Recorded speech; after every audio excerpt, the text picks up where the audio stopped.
வணக்கம்.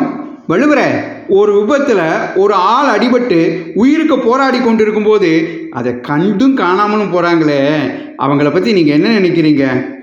அப்பனே, என்ன சொல்கிறது? பிற உயிர்கள் படும் துன்பத்தை தன் துன்பம் போல் எண்ணி காப்பாற்றாவிட்டால் படித்து அறிவு பெற்று என்ன பயன்னு தான் எனக்கு கேட்க தோணுது. அதைத்தான், இந்த ஆற்றாமையத்தான் அறிவினான் ஆகுவதுண்டோ பிரிதி நோய் தன் நோய் போல் போற்றா கடைன்னு இன்னா செய்யாமை அதிகாரத்தில் 315வது குறளா என்னுடைய ஆதங்கத்தை வெளிப்படுத்தினேன். விபத்தில் அடிபட்ட மனிதர்கள் மட்டுமல்ல, பசிப்பிணியால் வருந்துகிற மனிதர்கள், ஏன் விலங்குகள் தாவரங்களை பார்த்து கூட நமக்கு இந்த உணர்வு வரணும்.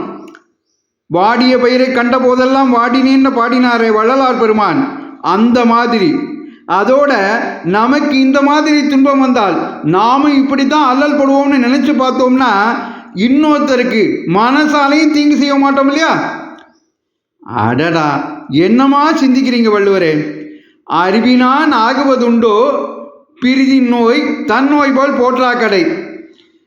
பிற உயிர்கள் படும் துன்பத்தை தன் துன்பம் போல் எண்ணி நீக்காவிட்டால் பெற்ற அறிவால் என்ன பிரயோஜனம்னு எங்கள் புத்தியில் உரைக்கிற மாதிரி கேட்டு எங்களை சிந்திக்க வச்சிட்டீங்க. நன்றி வள்ளுவரே.